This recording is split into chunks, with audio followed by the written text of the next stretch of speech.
It's a special moment. I mean, all moments are special, but it feels like a special moment in this time as it's unfolding, spiraling around us and through us.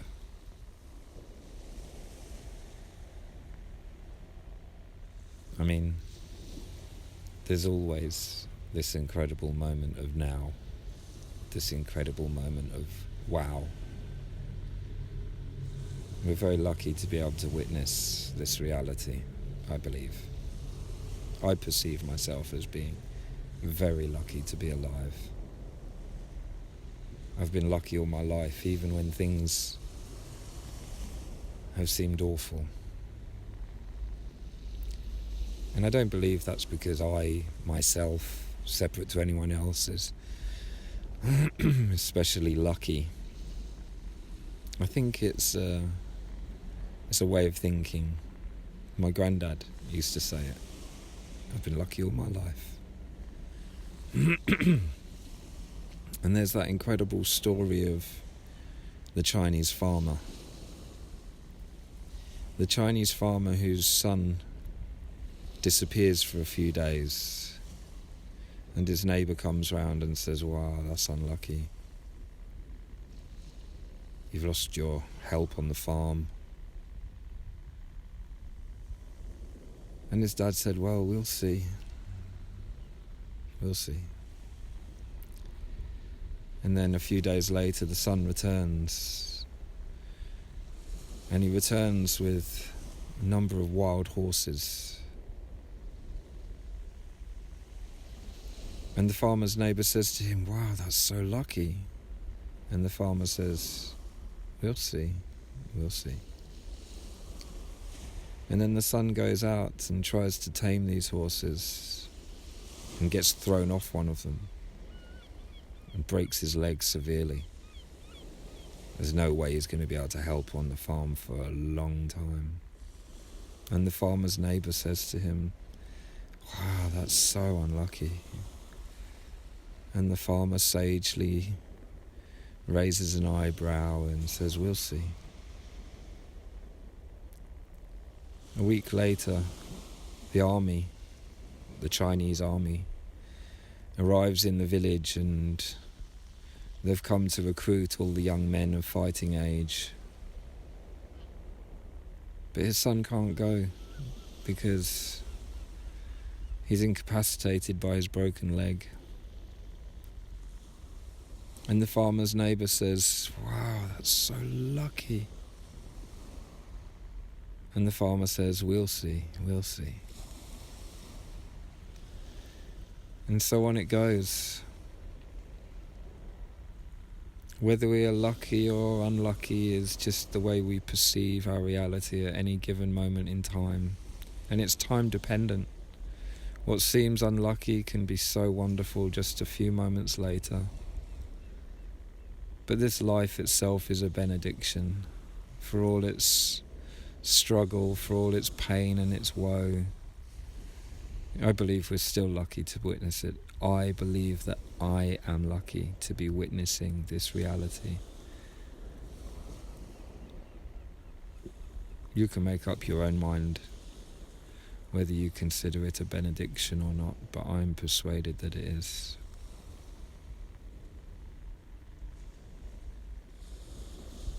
But it's funny because I'm alive right now in times of great trouble. We live in troubled times. Things are falling apart all around us.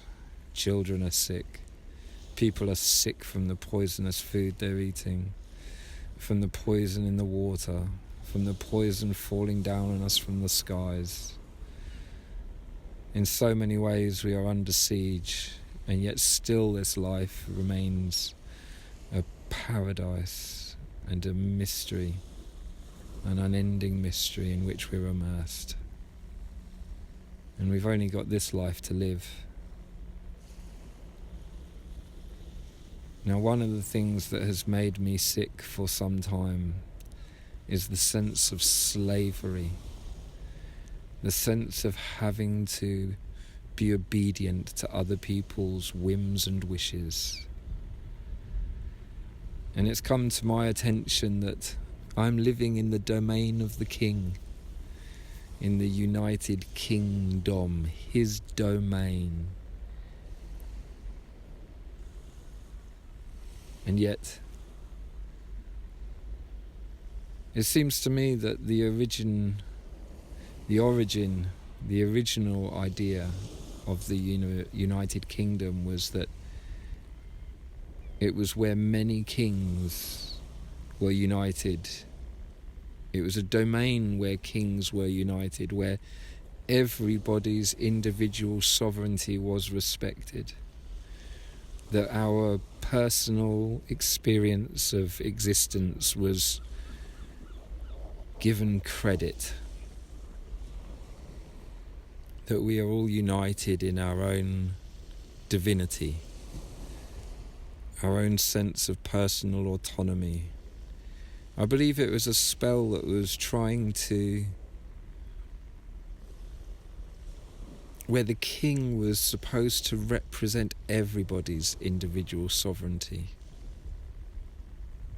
I'm not sure that that's really what's happening now. And so for some time I've been waving the flag of all flags, the Union Hack as I originally called it.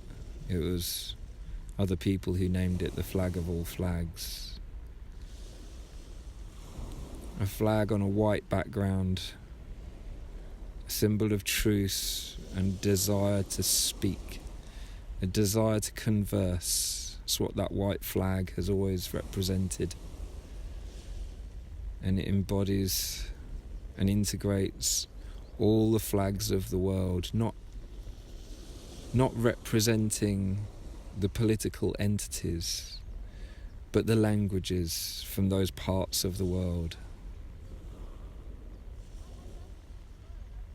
And for me, that flag is a symbol of a unified kingdom. Because ultimately, we are all one kind. We all have red blood in our veins. We all share, we all have so many universal needs that we can all relate to. We all need food and water and sleep and rest and protection and so many things that every human being on this planet knows intimately.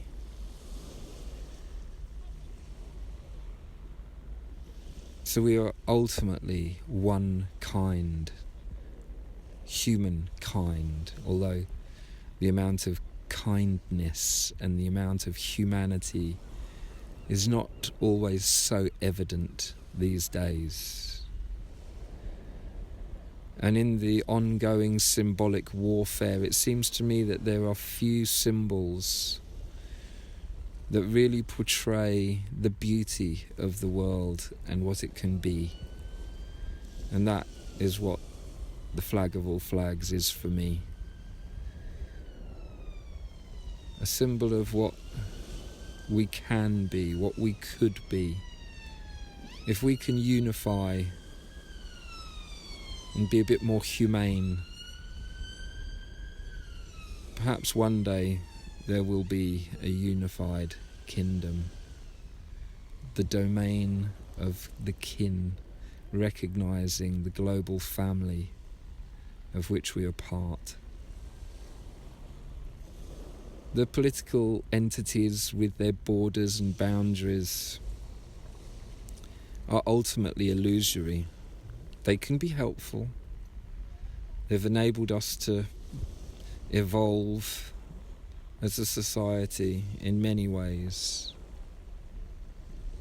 But the ultimate reality, the deepest reality, is one where our boundaries merge with the infinite mystery of what it is to be human, what it is to be alive, what it is to exist. So I'm putting it out there. You fly the flag too if you wish. I'm flying the flag. for a unified kingdom. You'll see me waving it about. Someone described me once as a standard bearer. That's the name that was traditionally given to the person that carried the flag for an idea or a tribe or a community. And much as though I'm opposed to a great deal of the globalist striving that seems to be wreaking havoc in our world, I can't quite let go of the image of one humanity.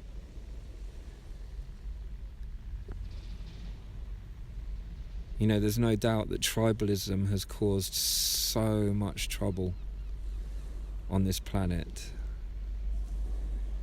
People raise flags, and then as soon as one flag is raised and another one is raised, people find themselves at war with each other. That's why, for me, the flag of all flags is the only way to rescue that sense of tribe and that sense of community from this language of symbols, from this illusion of separation in which we've been immersed for so long. I adore cultural identities. I love the fact that I'm English. I've loved learning the languages of other places. I've learnt sign language, French, Spanish, German, Latin, and adored getting to know those ways of thinking well enough to realise that they are completely different to the reality that I experience as an English speaker. Unless you've ever learnt a second language to a really deep level, to the point that you think or dream in that language, it'll be difficult to appreciate what I'm saying, quite how profoundly language and reality are linked together.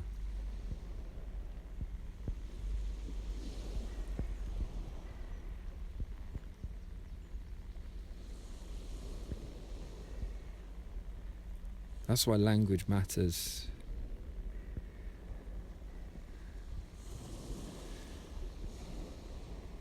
Now, I know that we, as human beings, have a need for community. We cannot live in isolation and alone. We need each other. And if tribalism has been the cause of so much trouble, surely the only solution is one tribe, one human family that surpasses all of the other causes for war, for disagreement, and I mean, there'll always be disagreement, but when it comes to blows, surely that's a price that's too much to pay. I mean, look at what is going on in Israel and Palestine at this time. Two dogmas, two doctrines, so ardently opposed to each other, so restrained by scripture, so indoctrinated that there will never be resolution, whilst those people continue to identify with their religions, with their scriptural ideas. There will never be peace in the Middle East until there's an idea that can supplant both of those ideologies. It's only when people really reconnect with a sense of wow, of gratitude, of recognition for each other's humanity, that we'll evolve beyond these tribalistic battles that are causing such havoc in the lives of so many people. It seems to me that until we stop flaving flags, ironically, it's only the flag of all flags that could properly represent the future in which I would like to inhabit, the future that I would like to see unfold on this planet, recognizing everybody's different languages, everybody's different ways of thinking, all of our different parts of the world into one unified kingdom. It's a big idea. It probably seems arrogant to some. I offer it in all humility. I've carried this idea for more than 10 years already and barely spoken to people about it because the enormity of it withers me at times. Who am I to put forward an idea of such outrageous significance? But who am I not to? Who am I to suppress this image of a better world that I hold within me? I didn't create it. It came to me. I didn't design it. It was given as a vision from this unending mystery.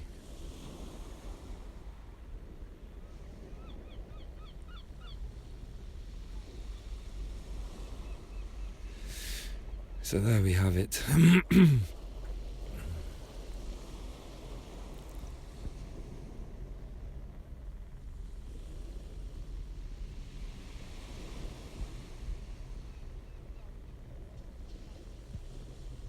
I don't think I've got anything more to say for now. So maybe we can listen to the waves for a moment and just enjoy this